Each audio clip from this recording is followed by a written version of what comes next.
everyone, and welcome back to Silicon Sounds, audio for the rest of us. Today I have the pleasure of reviewing the Kiwi Ears Airoso. I titled this review Steady Hand. Kiwi Ears is no stranger to anyone who's an IEM enthusiast. Over the years, they have produced many products, a number of which have been standouts, including ones that I've listened to, such as the great Orchestra Lite and also the KE4, which I liked quite a bit. The Airoso is one of their latest offerings and retails at the time of this review for $129 US. It has a very unassuming resin shell, and within those shells, the Airoso boasts a driver complement of a single dynamic custom driver, employing an LCP and PU composite diaphragm and 4 balanced armatures of unknown origin. The balanced armature drivers are actually done in pairs. 2 are high frequency drivers and the other 2 are ultra high frequency drivers.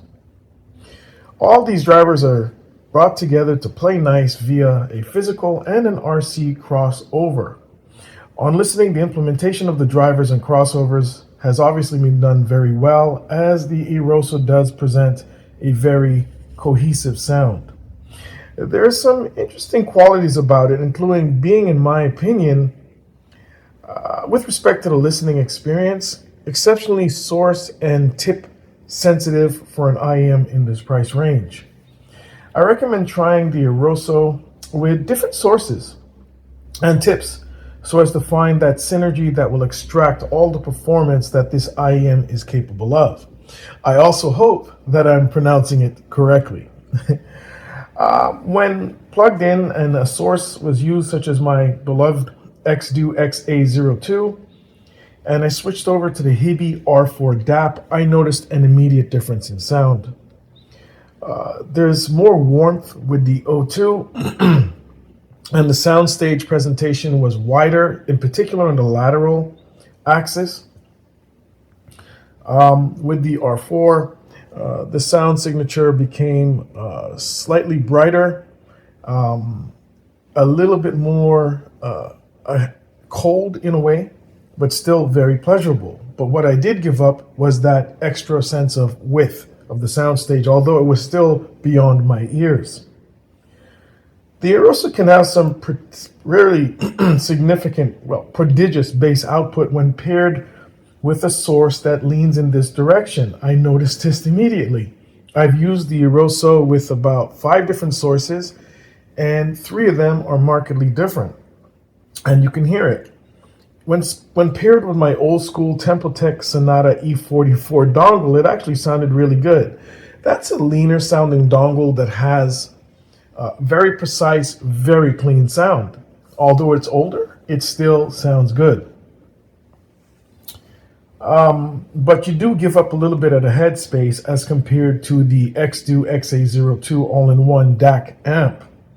That being said, the sound still is good. I've heard a number of people comment that the Airoso's bass is overwhelming and can be overloaded quite easily. And I will agree to a point, but I think it is very much tip and source sensitive, as that was completely out the door. Didn't have that at all, depending on the source that I plugged it into or was driving it, as well as the tapes that I chose. Tuning-wise, we have a neutralish slight V shape, if that makes sense. Neutralish slight V shape. Does that make any sense?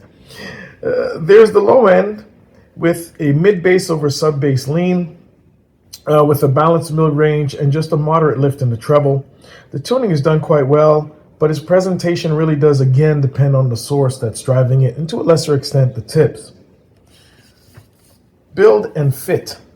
Well, the Airoso is a nice looking IEM, but it is polarizing to some who are used to all the IEMs coming out now from all different price brackets that look like stunning, like museum pieces, but sound like trash, sorry to say. Looks don't really mean much to me. It is a very utilitarian look, nothing special. We have here a very nicely finished resin shell 2-pin connector topped off with a CNC aluminum cap with branding on it. Again, this is not going to win any awards for looks, but at the same time, I can't see the IM when it's in my ears, and generally I listen in the dark. So looks can only go a certain way. It has a wow factor when it's out of the box, but in my ears is what really counts. They are medium size, but as you can tell, they are somewhat chunky. What I mean by chunky is they're a little thick, and there's a good amount of depth as well. The nozzle is prominent, and it is quite a wide nozzle. I do enjoy the fact that they have a lip on the nozzle. I wish all manufacturers would do this. It does go a long way in holding the tip in place and not having the tip stay in your ear when you remove it from your ear. I will say that the included accessories are Kiwi Ears standard cable, nothing to write really home about. There are 3 sets of tips that are included with the Airoso, and they're all of decent quality, and of course the standard Kiwi Ears case. Now let's go on to the sound. The low end in general is energetic with lots of slam when called for. There is a pleasing thickness to the sound. As previously mentioned, the mid bass does have more prominence over the sub bass, but make no mistake about it, none of these are lacking. When the sub bass is called into play, it plays. The mid bass has a musical density to it, which is very pleasing, which leads to very satisfying note weight. And it's pleasingly fast and detailed, even more so than the sub bass. Bass in general is fast with good detail retrieval, and of course the caveat that I'll mention below in a bit. Listening to He's a Karaoke by Eden Atwood off the DSD file, excellent sound quality of that recording. The double bass was beautifully present with rich tone and texture. Angel by Massive Attack highlighted the Airoso's bass prowess and control, easily relaying the power and the texture of the driving bass line. The bass line has a definite texture to it. Is it the clearest I've heard in this price range? No. But in terms of power and delivery and balance, it was very pleasing. The caveat here is that the bass quantity and quality is exceptionally source dependent. When I first plugged the Airoso in, I can't even remember what source I used. The bass was overwhelming. And I was saying, this is a problem with respect to clouding the rest of the frequency range to an extent. But as I managed to swap out sources and find that synergy, that disappeared, and the Airoso became much more balanced. More so than most IMs I can remember in recent memory, regardless of price. Very dependent. So do some swapping if you can and get that synergy. Mid-range. Now, this is where the Airoso also shines. Has a warmth to it and nicely balanced with no harshness. There's a good mix of macro and micro details here, with the Airoso having a measure of organics in the mid-range that is enjoyable. The most organic or involving? No. But with respect to being pleasurable, and it will pull you in. I will say that the Airoso will not pull you in, or did not pull me into the music as quickly as some others. That being said, within a long listening session, I did find myself falling into the music, and they're very well suited for a long listening session when driven adequately with the proper synergy. Pin gain is kept under some good control, which means that there's less propensity for sharpness. That I like very much. I can tell you that it is smooth yet detailed when it comes to male vocals. There's a slight softness to the tone with male vocals, but not in a way that's a distraction or will lower the detail retrieval, if that makes any sense. Female vocals are expressive, but thanks to the controlled pin gain, come through clean and detailed without added undue emphasis. Tracy Thorn's vocals on Protection by Massive Attack were vivid and engaging, and less backwards in the mix than I'd say the last few IMs that have come into my ears. It really deserves, the Airoso deserves time spent discovering the synergy that will offer the best sound, and you will be rewarded. Transients were managed nicely with fast attack and natural decay. Timbre was good, but not class leading. Put that out there. The metrics where the Airoso did stand tall among most of its competitors were definitely separation and layering. The Airoso is very adept at giving each instrument its space in the sound stage and not having one step over the other, creating that wall of sound effect that is very distracting for me. So that's one thing the Airoso is exceptionally good at. Ability to separate musical elements in their own space. It is impressive. I use a track called Beautiful Lie by Vic Lavender. It's an incredibly busy track with tons of layered percussion. The Airoso kept everything in its place nicely. Very well done. Treble. The treble is extended, reasonably well extended. It has a pleasant quantities of sparkle and air. Detail here is, as with the mid-range, a mix of macro and micro. Treble has a crispness to it, but it still retains a natural delivery without overemphasis or harshness. Really the icing on the cake, and does not serve to detract from any other part of the frequency spectrum. Nicely done as well. Imaging and soundstage.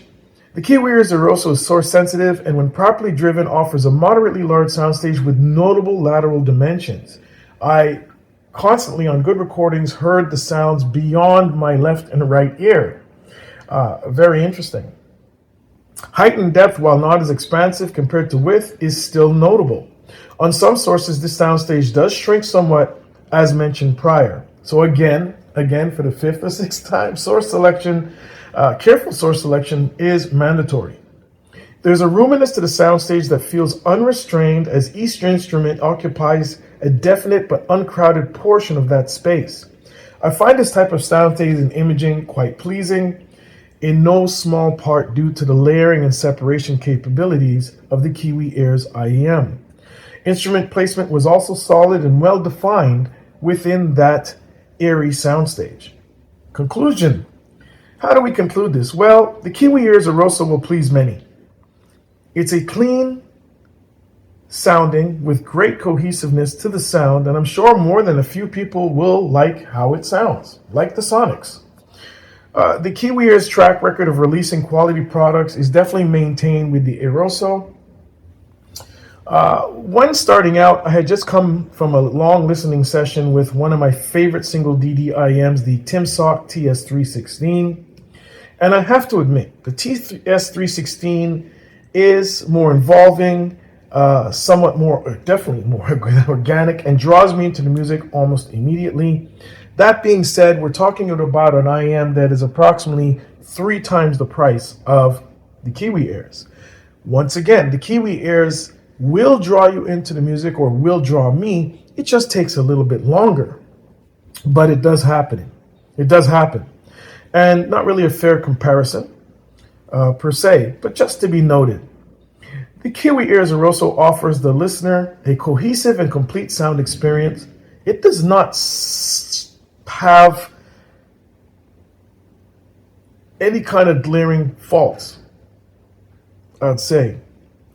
It does have competition in the price range, but it stands tall on its merits, and I must give it a recommendation. At least give it a listen. Thanks for being around for this review of the Kiwi Ears Airoso, and like and subscribe the video, and look forward for more content from Silicon Sounds, audio for the rest of us.